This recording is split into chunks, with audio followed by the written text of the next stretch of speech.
Sesaat lagi Anda akan mendengarkan khotbah gereja Every Nation Denpasar yang akan menguatkan iman kita semua. Apa yang bisa membuat kita melayani dengan baik dan benar? Apa sih yang bisa menjaga kita itu? Supaya tetap melayani Tuhan dengan baik dan benar. Jangan baik saja, karena baik belum tentu benar. Karena itu perlu baik dan benar. Karena bisa aja kita melayani, tapi kita komplain, kita kecewa, kita marah, kita kesal, bahkan kita mundur. Bahkan kita bisa terjebak dalam attitude yang salah, dengan tidak punya alasan yang logis dan biblikal. Jadi kita perlu melayani Tuhan, melayani Raja segala Raja, itu dengan baik dan benar. Seperti yang saya bilang minggu yang lalu, ada seorang anak laki-laki yang menggendong saudaranya yang lumpuh. Ya, kemudian ada orang berkata, wah ini pasti beban sekali buat kamu. Dan anak ini menjawab, ini bukan beban, ini saudara saya. Jadi masing-masing kita punya perspektif terhadap apa yang orang lakukan, bahkan yang kita lakukan juga. Jadi kita perlu untuk punya perspektif yang betul. Bagaimana kita melihat diri kita dan melihat orang lain. Bagaimana seorang misionaris yang rela kehilangan keluarga dan nyawanya demi Yesus Kristus. Sehingga tercipta lagu Christ is enough. Bagaimana seorang misionaris yang rela anaknya dibunuh, istrinya dibunuh, bahkan hidupnya juga. Dia mati hari itu. Tapi dia bilang, salib di depan saya. Yesus yang utama. Saya bahkan bertemu dengan seorang yang bisa dibilang seorang banker lah. Tapi dia melayani, mengurus parkiran di gereja. Seorang pengusaha yang diberkati Tuhan, melayani sebagai usher di gereja. Kenapa mereka bisa seperti itu? Kenapa mereka mau lakukan semua itu?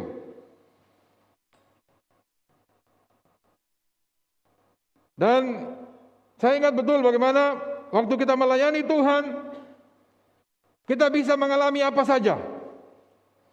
Sedangkan seperti Petrus, kenapa dia bisa waktu dia akan keluar dari Roma waktu itu, kemudian dia seperti mau melarikan diri, dan waktu dia keluar dari gerbang, dia melihat salib. Dan dia mulai berlutut, dia minta ampun sama Tuhan, dan dia balik kembali ke kota itu, dan dia memberi dirinya untuk disalibkan, tapi dia minta disalib terbalik. Kenapa dia mau rela sampai seperti itu gitu?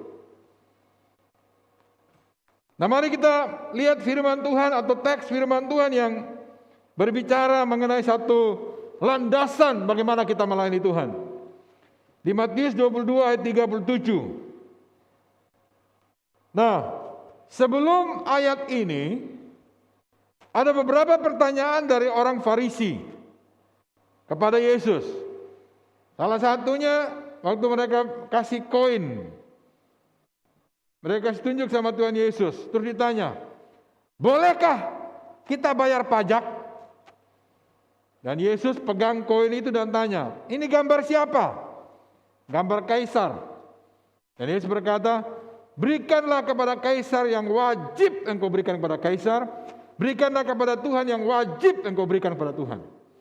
Artinya begini, ada hal yang wajib kita berikan sama kaisar, kepada negara, kepada perusahaan kita, kepada bisnis kita, kepada keluarga kita, tapi ada yang wajib kita berikan kepada Tuhan. Matius 22:37. Jawab Yesus kepadanya, waktu mereka bertanya, apa sih hukum yang paling utama? Ini mereka sebenarnya mau menjebak Yesus ini. Yesus ngerti apa enggak? Tahu apa enggak gitu. Jadi mereka memberikan pertanyaan yang mau menjebak. Sebenarnya kita bersyukur ada orang Farisi yang bertanya. Jadi kita tahu sekarang ini apa sih hukum yang terutama dan yang utama. Jadi kalau orang kritik-kritik kita sebenarnya itu bagus. Jadi orang Farisi pun bagus sebetulnya, dipakai untuk kebaikan buat kita. Ya.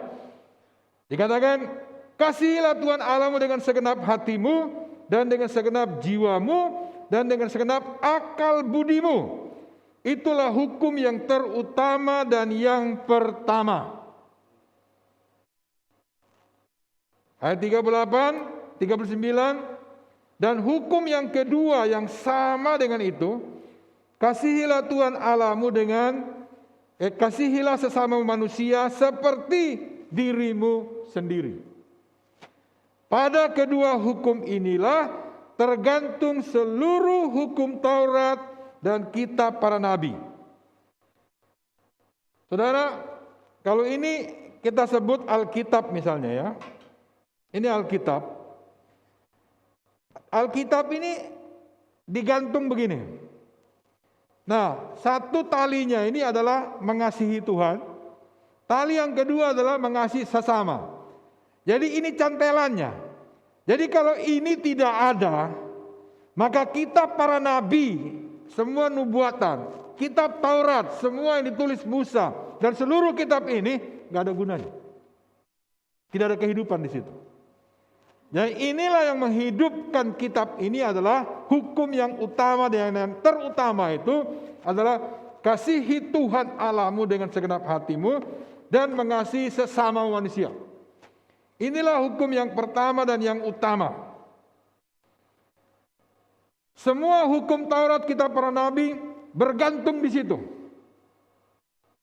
Jadi kita bisa memastikan saya ikut Tuhan ini bagaimana kasih saya kepada Tuhan dan kasih saya kepada sesama saya yang menghidupkan semua kitab para nabi dan hukum Taurat atau menghidupkan Alkitab.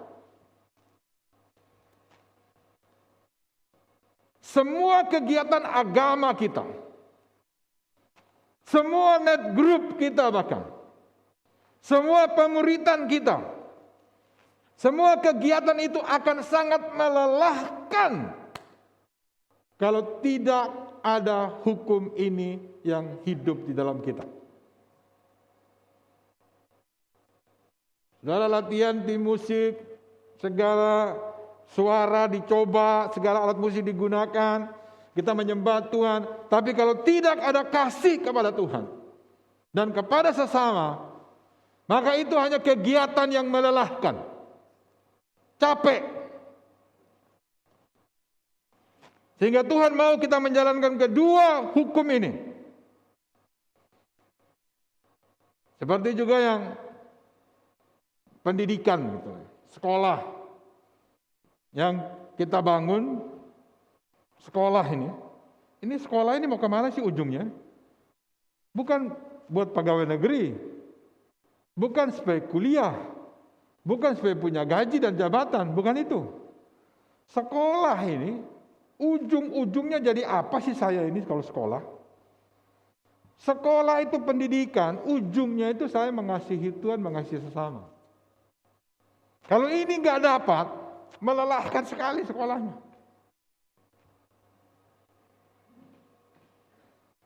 Bapak Ibu juga yang di Facebook, yang di Zoom. Nah, bagaimana supaya kita bisa melayani Tuhan dengan baik dan benar? Yang pertama, kasihilah Tuhan Allahmu. Jawab Yesus kepadanya, kasihilah Tuhan Allahmu dengan segenap hatimu dan dengan segenap jiwamu dan segenap akal budimu. Itulah hukum yang terutama dan yang pertama. Jadi yang pertama, kasihilah Tuhan Allahmu. Tuhan mau kita mengasihi Dia karena Dia tidak mau kita melayani tanpa mengasihi Dia. Karena Dia sendiri, sebelum Dia datang ke bumi ini, sebelum Dia melakukan sesuatu kepada kita, dibuat statement dulu. Karena begitu besar kasih Allah akan dunia ini. Ya, maka Dia merelakan anaknya yang tunggal mati untuk kita, supaya kita diselamatkan. Jadi apa yang menggerakkan surga, mengirim Yesus ke bumi ini adalah kasih Bapa kepada kita. Nah, hal yang sama, Tuhan tidak mau kita juga bilang, saya melayani Tuhan tapi saya tidak punya kasih kepada Dia.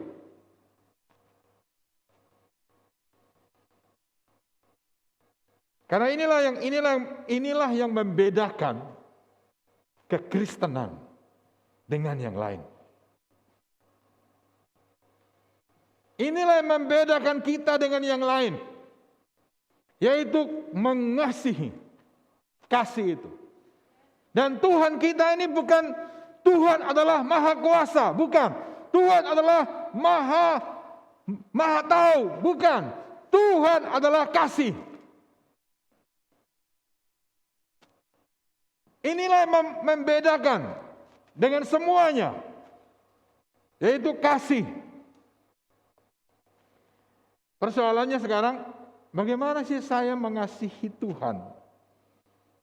Yang otentik itu gimana Pak Denny? Atau gimana sih bentuknya saya mengasihi Tuhan? Bagaimana saya mengukur diri saya, apa saya mengasihi Tuhan apa enggak? Ada satu definisi yang bagus sekali, yang saya sering pakai ngajar kalau di couples meeting itu. Ya, ini ditulis oleh A.R. Bernard, seorang hamba Tuhan juga. Kalau saya mengasihi Tuhan,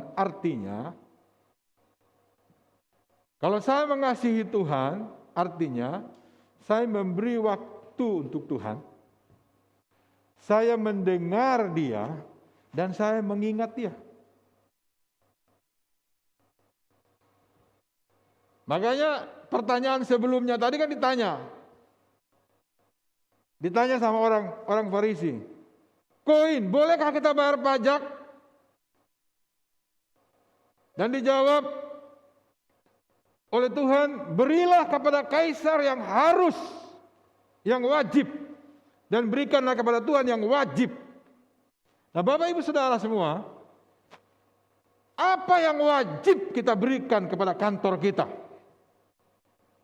Apa yang wajib kita berikan kepada keluarga kita? Tapi jangan sampai lupa apa yang wajib kita berikan kepada Tuhan. Ini satu perjalanan yang bagus. Jadi bagaimana sih saya bisa mengasihi Tuhan? Karena perintah Tuhan hukum ini, jadi supaya hukum ini ada dalam hidupku ini. Bagaimana sih cara saya mengasihi Tuhan? Dengan segenap hati, jiwa, dan kekuatan saya.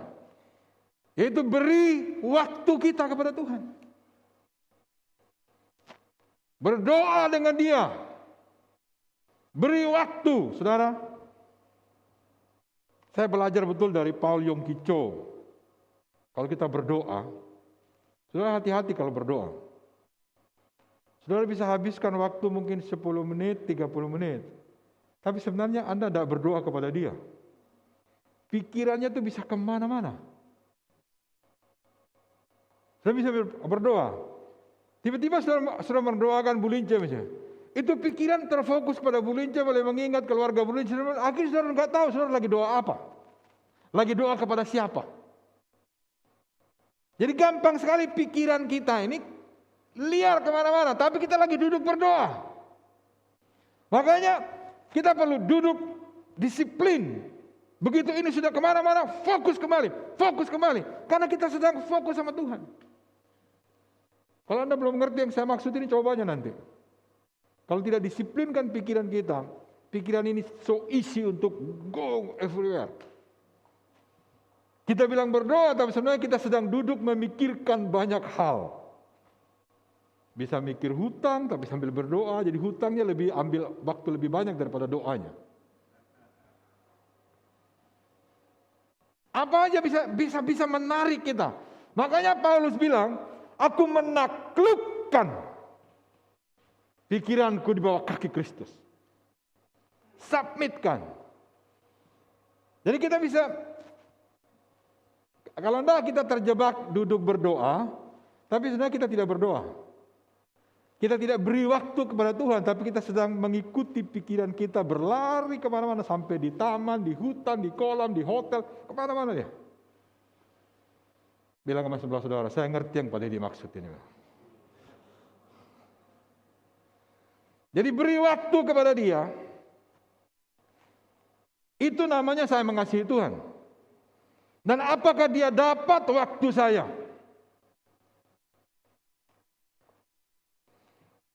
Kalau punya pacar, sayang sama pacar kan?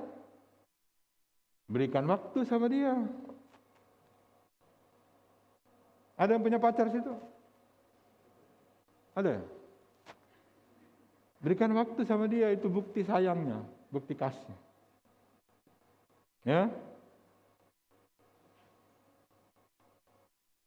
Atau yang TTM?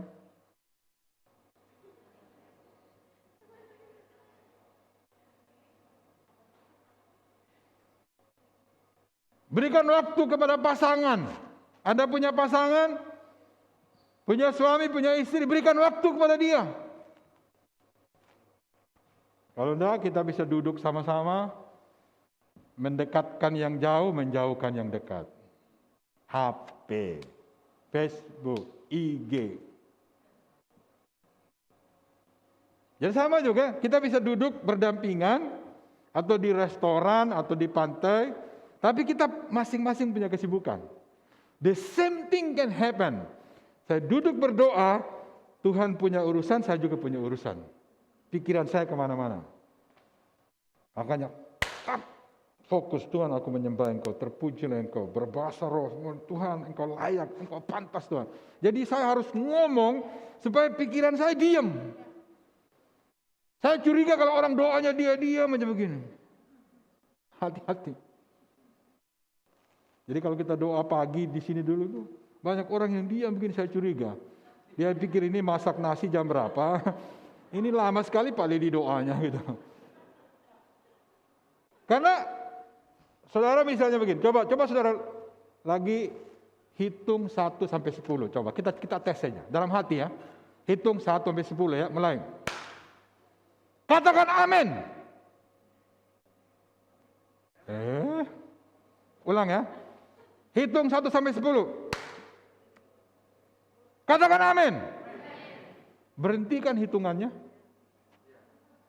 Itu maksud saya.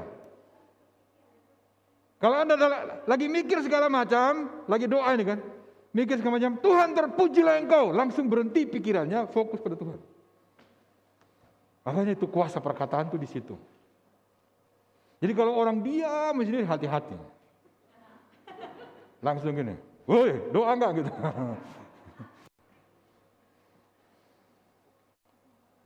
Kalau saya ngomong begini bukan, itu pengalaman saya yang saya ngomong.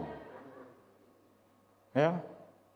Sekalipun pendeta, kalau berdoa, apakah dia berdoa? Belum tentu. Dia diam. Banyak yang dipikir, ini jemaat, ini dia bandel sekali, ini begini. Tuhan tolong dia. Habis ngomong Tuhan, terus mikir orang itu lagi gitu kan. Jadi Tuhannya di mana? Jatahnya Tuhan itu di mana gitu. Jadi karena kita mengasihi Tuhan, kita beri waktu buat dia, beri waktu buat gini. Kalau pekerjaan, usaha kita, mereka dapat waktu kita juga kan. Yang wajib mereka dapat. Nah Tuhan juga begitu. Apa yang wajib Tuhan dapatkan dari saya? Ya waktu saya, kan saya mengasihi dia. Nasihat Yesus kepada Paulus. Kepada Saulus. Saulus, kenapa engkau menganiaya aku? Harusnya jawab Saulus begini, biasalah gitu.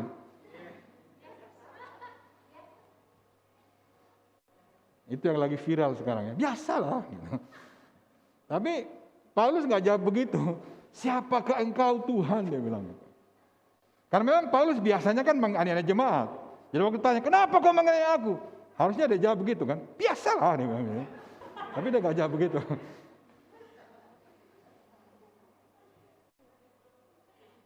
Jadi Tuhan menciptakan institusi gereja dan jemaat.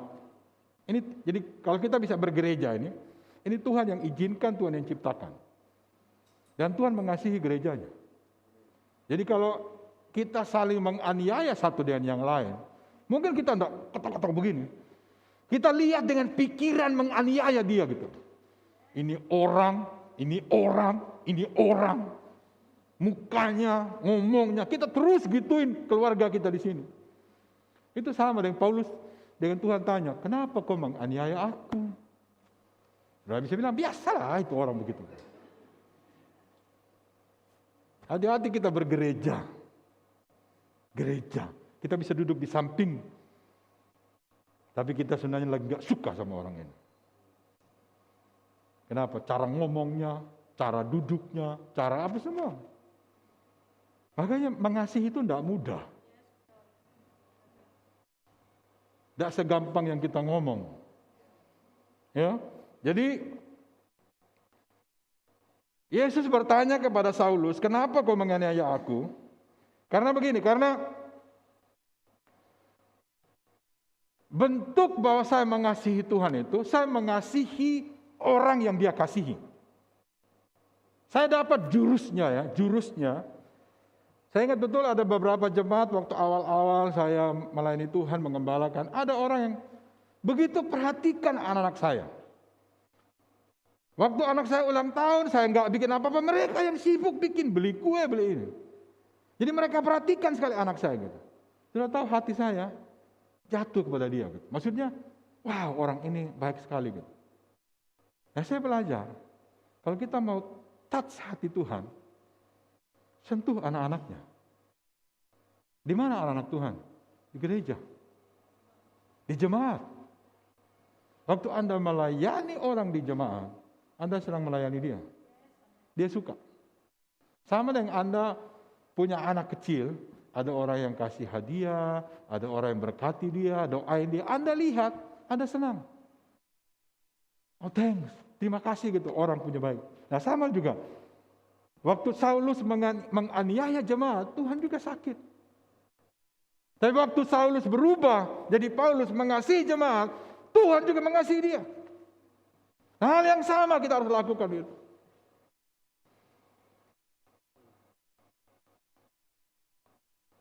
Mengasihi, jadi kasihlah Tuhan dengan jiwa. Jiwa itu artinya begini, dengan emosi kita. Yes Tuhan, haleluya, itu kan emosi. Tapi itulah jiwa kita. Jangan juga kita mengasihi Tuhan tanpa emosi. Feeling, itu Tuhan yang berikan. Ya jangan, misalnya bilang, ayo mari kita memuji Tuhan. Gak ada emosinya gitu kan. Mana emosinya? Buat siapa dikasih emosi? Karena kalau Tuhan suruh kita mengasihi Tuhan dengan jiwamu, dengan emosimu, pikiranmu, kemauanmu, kasih Tuhan. Saya mau menyembah Dia, memuji Dia, melayani. Saya mau, kemauanmu harus diberikan kepada yang tepat, yaitu Yesus. Itu namanya jiwamu, mengasihi Tuhan dengan jiwamu. Bukan hanya dengan mata kita gitu loh. Kita lihat, ya itu salib, gitu, salib. Ya begitu. Nah, jiwa kita juga tampil. Jadi kemauan saya mau menyembah Dia. Saya mau meninggikan Dia. Dengan kekuatanku aku menyembah Dia. Dengan jiwa, keinginan, ada ingin di sana. Dengan emosi kita. Kemudian dikatakan juga, kasihlah Tuhan dengan akal budimu. Di mana akal budi itu? Saudara, akal budi itu dianoia, itu otak kanan. Dari imagine di otak kanan itu.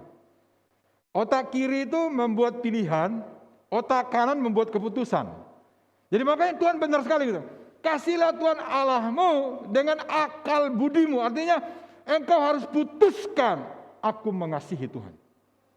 Engkau sendiri yang memutuskan. Bukan orang lain. Bukan karena alasan, bukan karena keputusan di sini. Dengan sengaja saya memutuskan saya mengasihi Tuhan. Itu namanya memutuskan dengan akal budiku. Jadi keputusan saya sendiri mengasihi Tuhan. Dan dikatakan bahwa kita melayani Tuhan, mengasihi Tuhan dengan apa? Selalu mengingat Dia.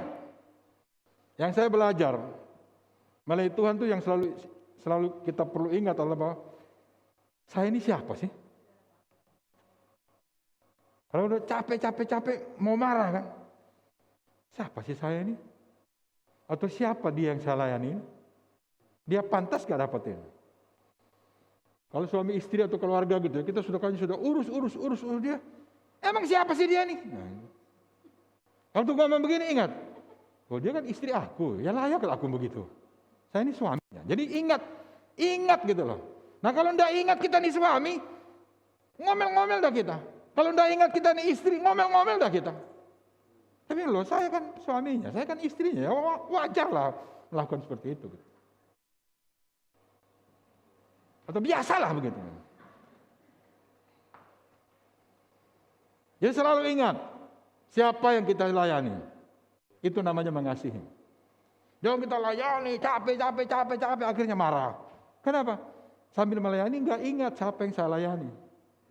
Sambil melayani juga nggak ingat, saya ini siapa? Kalau Tuhan nggak ambil saya, udah di jalanan mati. Nothing. We are nothing without God. Nah kalau kita selalu ingat ini, kita akan tambahkan lagi semangatnya melalui Tuhan. Tapi kalau kita sudah lupa, kita hanya ingat capeknya aja, nah itu hati-hati. Net grup nggak tumbuh lagi, orang ini ditelepon nggak diangkat lagi, marah dah kita. Padahal siapa yang kita layani sebetulnya?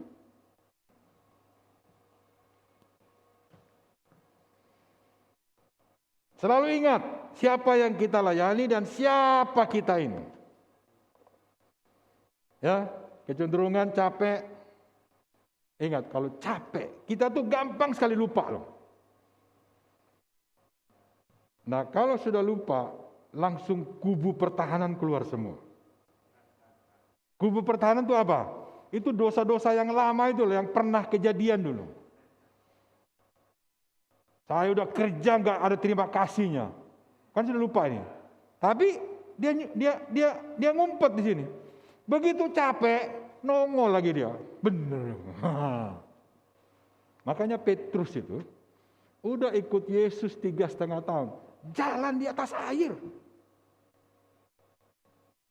Begitu Yesus ditangkap, lupa dia kalau Yesus itu hebat.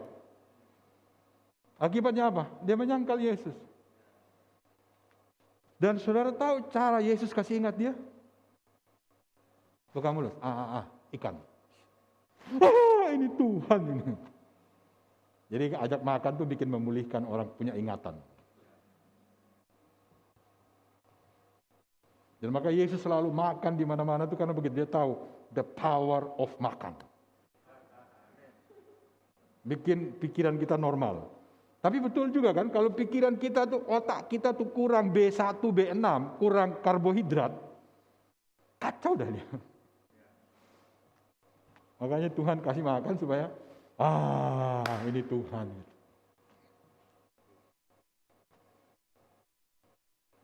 Jadi makanya Tuhan habis kasih suapin Petrus dengan ikan, dia tanya, do you love me?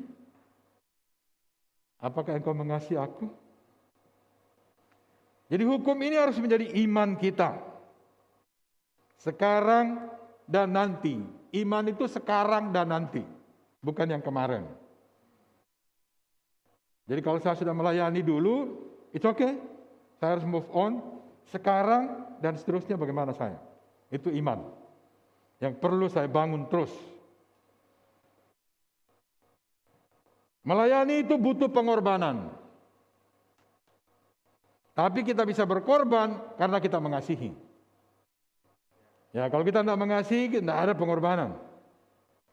Kita rela berkorban. Kenapa? Tuhan rela berkorban untuk Anda dan saya. Makanya kalau dia bilang, kasihlah Tuhan Allahmu dengan segenap hati, jiwa, dan akal budimu. Dia berbicara tentang hidup yang dia sudah lakukan. Jadi Bapak Ibu juga yang ada di FB, yang ada di Zoom, kasihlah Tuhan Allahmu dengan dianoia. Putuskan, I love God. Yang kedua, terakhir. Cuma 2 poin aja biar nggak lama-lama ya. Kasihlah Tuhan, kasihlah sesamamu manusia. Semua kita manusia, amin. Berarti semua manusia harus kita kasih. Termasuk musuhmu. Hukum yang kedua yang sama dengan itu. Kasihlah sama manusia seperti dirimu sendiri. Nah, kita perlu bijak sesuai firman Tuhan ya. Kita mengasihi seperti kita mengasihi diri kita. Saya kasih nasihat kepada kita semua di sini. Jangan menjadi penanggung sesamamu. Ya, itu namanya cerdik. Jangan hanya tulus saja mengasihi, tapi juga jangan dikerjain. Ada berapa teman saya, bahkan hamba Tuhan jadi penanggung sesamanya. Jadi temannya kredit motor, daftar namanya dia. Kemudian habis kredit 2 bulan, dia menghilang nggak tahu di mana. Debt collector datang ke rumah pendetanya. Diangkutlah semua yang ada di rumahnya pendetanya. Itu namanya menjadi penanggung sesama. Tuhan tidak bilang tidak boleh jadi penanggung sesama. Kita harus hati-hati itu. Mengasihi sesama dengan memberi waktu sama juga ya. Kalau mengasihi sesama itu berarti Anda beri waktu buat dia, mendengar dia ngomong, dan selalu ingat dia manusia yang harus dikasihi. Ingat saya juga manusia yang harus punya hati yang mengasihi. Beri waktu. Kita perlu beri waktu untuk dekat dengan mereka. Tapi kita juga perlu dekat dengan Tuhan supaya bisa tolong mereka. Punya hikmatnya gitu ya. Ingat Bapak Ibu Saudara, semua orang mau didengar. Saya paling tidak suka dengar. Tapi saya belajar untuk diam, kunci mulut, gigit lidah. Untuk dengar dulu. Beda mendengar untuk serang balik atau mendengar untuk memahami. Beda. Nah, kalau orang tipe saya dengar untuk hantam balik. Tapi saya belajar betul bagaimana mengasihi. Mendengar, memahami, dan bertanya, apakah yang kamu maksud ini? Tapi kalau sudah kejepit, keluar aslinya juga. Tapi belajar lagi. Kok terus belajar sih pada dia? Sampai mati ya belajar. Semua kita mau lagu di situ. Lagu di sini kan lagunya, ku mau sepertimu Yesus, tapi kita dari sini. Maju sedikit, maju, mundur lagi, maju, mundur lagi. Tapi terus saja maju, terus saja lagi mundur, maju aja lagi, jangan berhenti. Never give up, seperti lagunya Pastor Ari itu.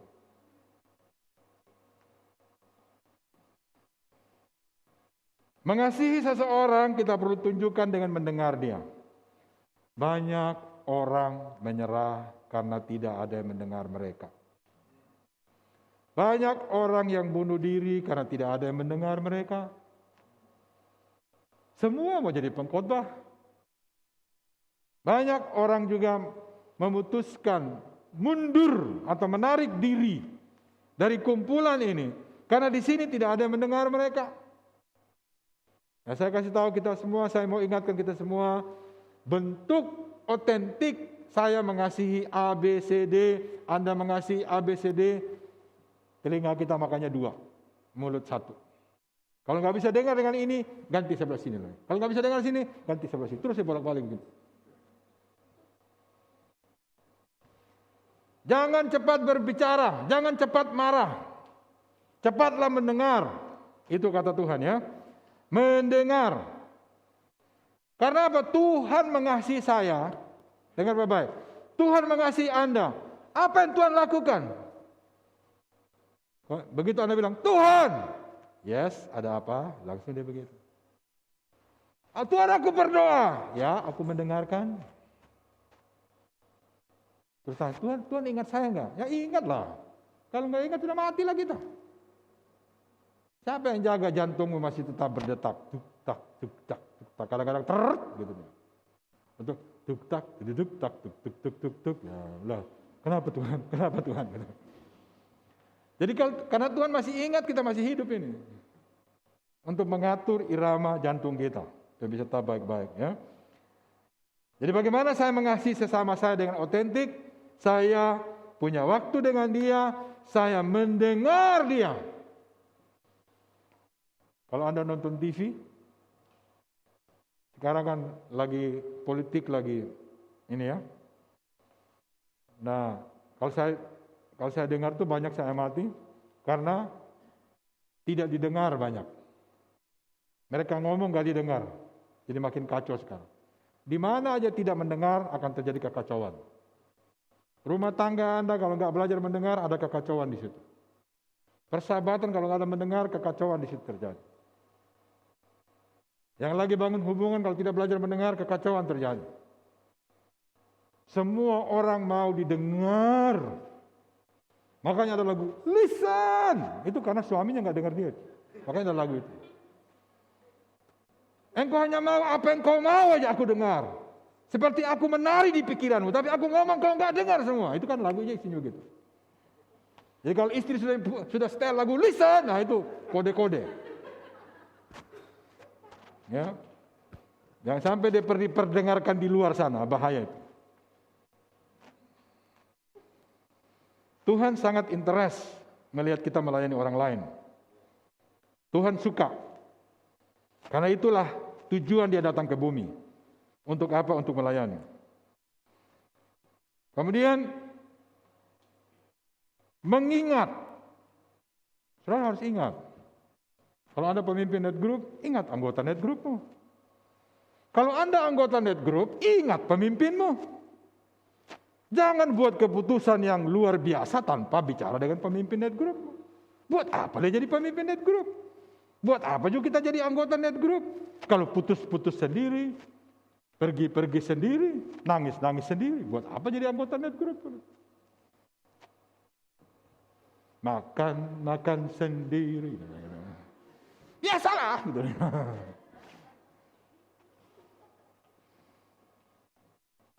Saya tutup dengan cerita ini. Waktu Jeremy punya angkatan ya, selesai wisuda. Mereka mau bikin story naik Gunung Batur.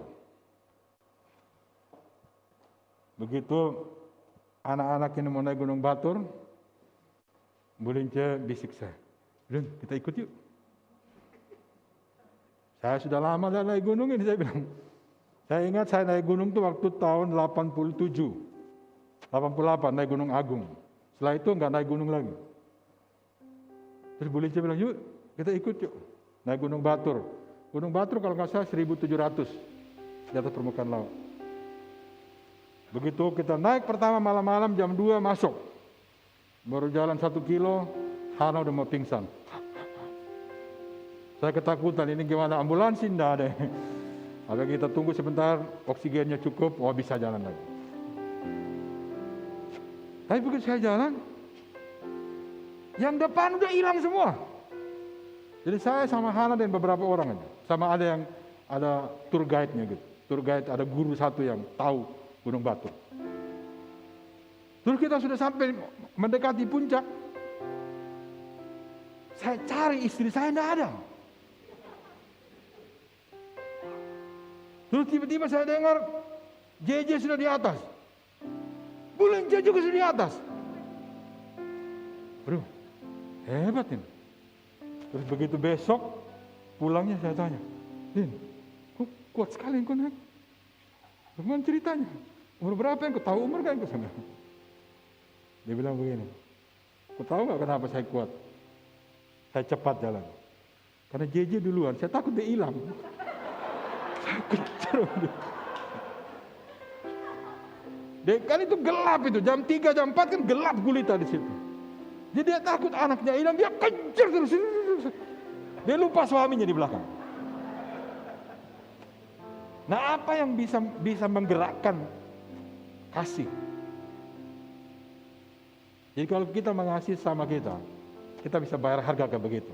1.700 dalam hitungan menit boleh naik.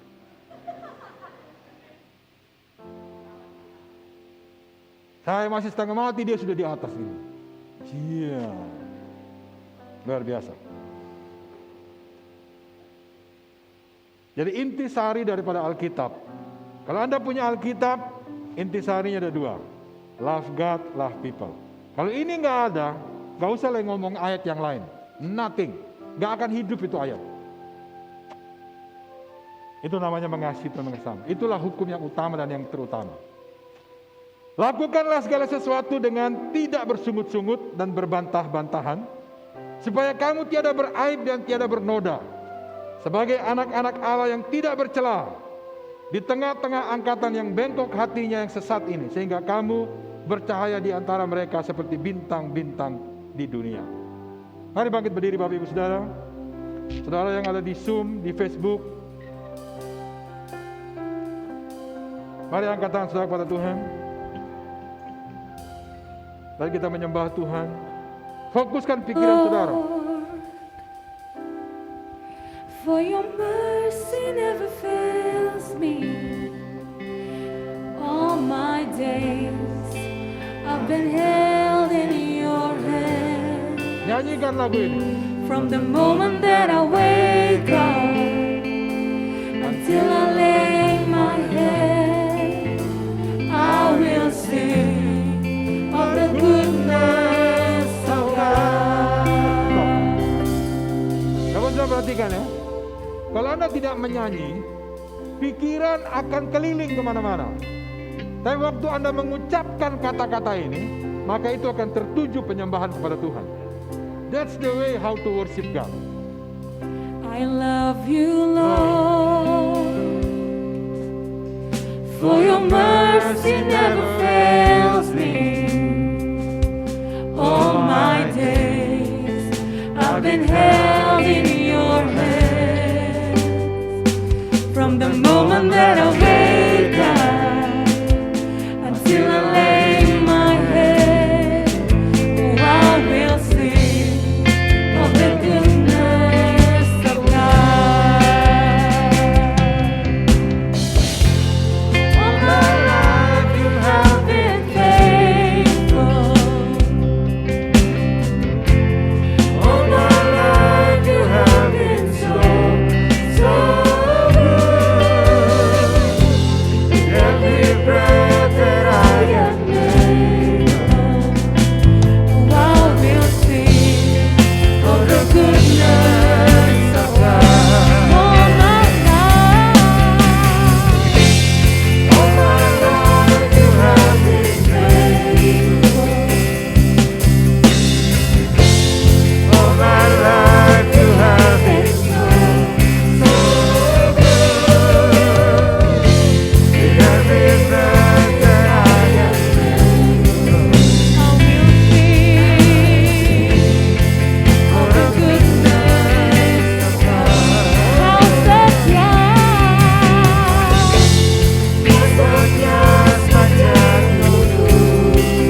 nama Yesus. Aku sungguh berdoa bagi setiap kami di ruangan ini Tuhan, bahkan mereka yang ada di Facebook dan ada di Zoom ini Tuhan. Biarlah setiap kami memilih, memutuskan untuk melayani Engkau, menyembah-Mu dan mengasihi Engkau. Biar kasih kami kepada Engkau menjadi alasan kenapa kami mengasihi orang lain Tuhan. Menjadi alasan kami berdamai, bahkan mengampuni orang lain. Kami tidak mau mengizinkan ketidak mengampuni bercokol dalam hidup kami. Kami mau free, bebaskan diri kami Tuhan. Setiap orang yang bersalah pada kami, mereka sudah diampuni. Mereka dikasihi, mereka diberkati. Aku berdoa dalam nama Yesus. Terjemahkan apa yang kami dengar hari ini. Biar kami mengasihi Engkau Tuhan dengan segenap hati kami, segenap kekuatan kami, segenap jiwa dan akal budi kami Tuhan. Terima kasih Tuhan. Terima kasih Tuhan. Kami memutuskan untuk melayani Engkau dan melayani sesama kami Tuhan. Pakai kami dalam gereja ini, di kantor kami, di tempat kerja kami, di setiap tempat di mana kami ada. Biar kami adalah seorang pelayan, karena kami mengasihi Engkau, Raja segala raja Tuhan. Terima kasih. Berkati Bapak Presiden kami Tuhan Joko Widodo Tuhan. Berkati dia dalam nama Yesus. Dia tidak kekurangan hikmat untuk keputusan. Dia dilindungi, dijagai dalam nama Yesus. Berkati setiap para medis. Lindungi dan jaga mereka Tuhan. Berkati juga para misionaris Tuhan. Dan berkati jemaat ini Tuhan. Berkati anak-anak Tuhan dimanapun kami berada. Diberkati Tuhan. Mari angkat tangan saudara dan lihat ke depan. Diberkati Engkau. Bisnismu diberkati. Pekerjaanmu diberkati. Pertolongan Tuhan datang pada Engkau. Dan aku bernubuat dalam nama Yesus. Dalam minggu ini hidupmu diberkati. Keluargamu diberkati. Bahkan kalau engkau sedang mengalami hutang piutang, ada pelunasan terjadi. Ada pintu-pintu yang terbuka dalam nama Yesus. Bahkan ada rezeki yang mendatangi engkau. The blessing of the Lord akan mendatangi engkau. Pulanglah dengan damai sejahtera. Sebab Tuhan mengarahkan wajahnya kepada engkau dan melindungi engkau. Tuhan mengarahkan wajahnya kepadamu, memberi engkau kasih karunia. Dan Tuhan mengarahkan wajahnya kepadamu, memberi engkau damai sejahtera dari sekarang ini sampai selama-lamanya. Di dalam nama Yesus semua orang percaya katakan haleluya. Kiranya firman Tuhan yang telah didengar menguatkan iman kita untuk kita bisa menjadi pelaku firman-Nya. Tuhan Yesus memberkati. Rejoice! Come on.